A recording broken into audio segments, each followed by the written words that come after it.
तो इन कथाओं से शिक्षा भी केवल सतगुरु के भगत ही ले सकते हैं। वर्तमान में क्या क्या शिक्षा है, ये महाभारत की लड़ाई की जड़ क्या है। गुरुदेव ने बताया कि युधिष्ठिर ने एक शीश महल बनवाया था और इस शीश महल को देखने के लिए दुर्योधन भी चला गया कि भाई चलो देखते हैं, भाई ने बहुत सुना है, बहुत अच्छा महल बनवाया है। तो उसमें ऐसी ऐसी व्यवस्था थी, जहां पर जमीन है वहां तो पानी भरा हुआ है, सामने वाले को दिखाई नहीं दे, और जहां लगे कि सामने पानी है वो तो बिल्कुल जमीन होती थी।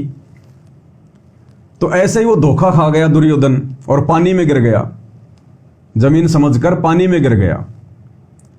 ऊपर जो द्रौपदी थी वो नहा धोकर अपने बाल वगैरह सुखा रही थी, उसने देखा कि दुर्योधन तो पानी में गिर गया। अब उसने मजाक कर दिया अपना देवर समझ के, उसने कहा कि अंधों के अंधे ही पैदा होते हैं। अब इस बात को लेकर दुर्योधन के मन में गांठ पड़ गई, उसने बदला लेने की सोच ली, बदला लेने की। अब गुरुदेव ने हमें क्या कहा, हमें क्या शिक्षा मिलती है। पहली बात तो हमने इस भक्ति मार्ग पर किसी के साथ में मजाक नहीं करना है। मजाक भगत को ना शोभा देता है, ना भगत के लिए है मजाक। हमने कोई मजाक नहीं करना। मजाक करने की हमें फुर्सत ही नहीं होगी। जब हम सतगुरु की भक्ति को सही प्रकार से करने लग जाएंगे तो मजाक करने की आप और हमारे पास में फुर्सत ही नहीं रहेगी। जब आपको ये भगवान समझ में आ जाएगा, ये ज्ञान समझ में आ जाएगा, इस काल का लोक में कितना दुख है, कितना तकलीफ है, कितने संकट हैं, जब ये समझ में आ जाएगा, ये नरक का दुख, 84 लाख योनियों का दुख, तपतशिला का संकट जब ये समझ में आ जाएगा तो भाई और बहनों मजाक की तो फुर्सत ही कहां है। भगत हमेशा एक मीठी मीठी टेंशन में रहेगा, एक चिंता में रहेगा भगत। ये परमात्मा अगर मेरा पैर फिसल गया तो सारा काम बिगड़ जाएगा। हंसी भी बड़ी मुश्किल से आएगी भगत को, हंसी भी बड़ी मुश्किल से, हमेशा उनमुना सा रहेगा, उनमुना सा। तो मजाक की तो फुर्सत ही कहां भगत को। और मान लो अगर मजाक अगर कर भी दिया था द्रौपदी ने, तो फिर हमने दुर्योधन जैसा नहीं होना। भाई भाभी थी, मां के समान है, अगर दो बातें बोल भी दी तो कौन सी बड़ी बात है। तो हमने दुर्योधन की तरह रिएक्ट नहीं करना। हम भक्तों के साथ अगर कोई मजाक भी करता है, कोई भुंडा भी बोलता है, दो गालियां भी दे देता है, कोई अगर वो कड़वा भी बोल देता है, अगर कोई ताना मार देता है, तो हम भक्तों ने दुर्योधन की तरह उनकी बातों को अपने दिल पे नहीं लेना चाहिए। हमें यह भी शिक्षा मिलती है। आवत गाड़ी एक है, उल्टा हो अनेक, कहे कबीर ना उल्टी और रहे एक की एक। जो तो को काटा बोवे ताको बोतु फूल, तो ये फूल के फूल हैं वाको हैं त्रिशूल। तो हमने दुर्योधन की तरह पाका घड़ा नहीं बनना है। परमात्मा अपनी वाणी के माध्यम से हमें समझाते हैं कि साधु सज्जन और सोना ये टूट जुड़े सो बार। साधु यानी भगत संत, उसके अंदर एक लक्षण होना चाहिए, उसके अंदर एक वो गुण होना चाहिए। अगर किसी बात को लेकर आपस में छोटी मोटी कोई तकरार हो जाए, मनमुटाव हो जाए, झगड़ा भी हो जाए, तो उन्होंने परमानेंट उस झगड़े को अपने दिल पे नहीं लेना। जैसे दो छोटे छोटे बच्चे आपस में लड़ लेते हैं, झगड़ लेते हैं और आधा घंटे में फिर वैसे ही हो जाते हैं, फिर आपस में खेलने लग जाते हैं, प्यार प्रेम से बोलने लग जाते हैं। तो परमात्मा कहते हैं साधु सज्जन, सज्जन यानी भला इंसान, अच्छा इंसान किसी की बात को अपने दिल पे नहीं लेता है, भूल जाता है कि नादान है, बालक है। साधु सज्जन सोना, सोना एक धातु है, उसको कितनी बार पिघला दो, कुछ भी बना लो, आपने उसका हार बना लिया, फिर हार को आपने वापस तोड़ ताड़ के पिघला के चाहे दूसरी कोई चीज बना लो, चाहे 1000 बार उसको दूसरी तीसरी चौथी चीजें बना लो, आसानी से बन जाएगी। तो परमेश्वर कहते हैं भगत का जो व्यवहार है वो ऐसा होना चाहिए। साधु सज्जन सोना टूट जुड़े सो बार, यानी मन में कोई राग द्वेष छल कपट ईर्ष्या भाव नहीं होना चाहिए। दगा करने की भावना, धोखा देने की भावना भगत के अंदर नहीं होनी चाहिए। तो कहते हैं साधु सज्जन सोना टूट जुड़े सो बार, और दुर्जन कुंभ कुमार का एक धक्के दरार। भगत ने कुम्हार के पके हुए मटके की तरह व्यवहार नहीं करना चाहिए। दुर्जन जो व्यक्ति होता है वो फिर दुर्योधन जैसा हो जाएगा। जैसे कुम्हार का पका हुआ मटका अगर फूट जाए फिर दोबारा आप उसका मटका नहीं बना सकते, वो किसी काम का नहीं है फिर वो। तो परमेश्वर कहते हैं साधु सज्जन सोना टूट जुड़े सो बार और दुर्जन कुंभ कुमार का एक धक्के दरार। तो ये भी हमने शिक्षा लेनी चाहिए। फिर परमेश्वर ने बताया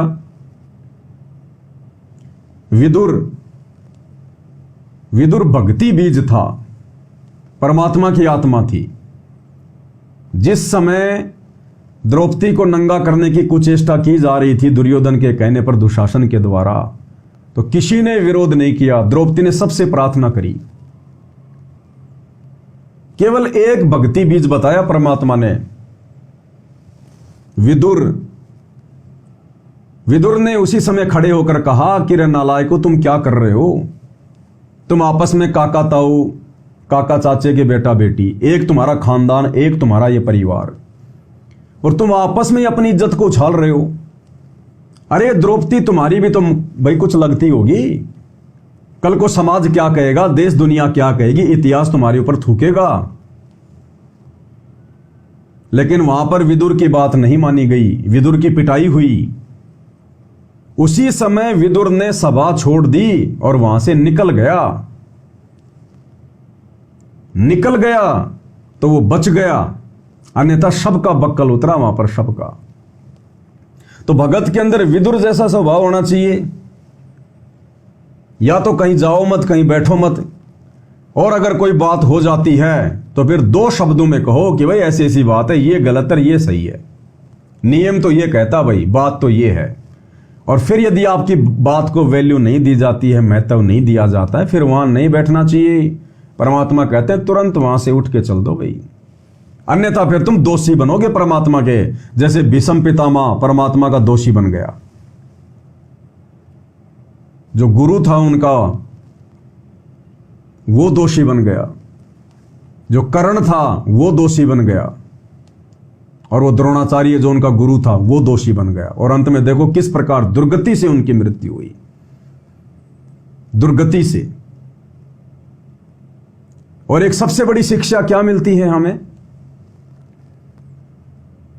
भीष्म पितामह, द्रोणाचार्य और कर्ण, इनके अंदर दुर्बुद्धि कहां से आई? दुर्योधन का मलिन अन्न खाकर, उस पाप आत्मा का अन्न खाकर।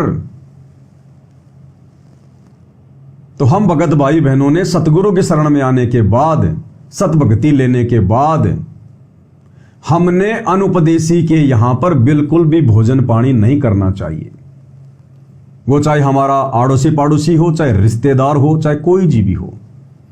जो सतगुरु का हंस नहीं है, जो सतगुरु का भगत नहीं है, सतगुरु से उपदेश प्राप्त नहीं है, उसके ऊपर 3 लोक का भार चढ़ा हुआ, 3 लोक के पाप, जन्म जन्मांतरों के।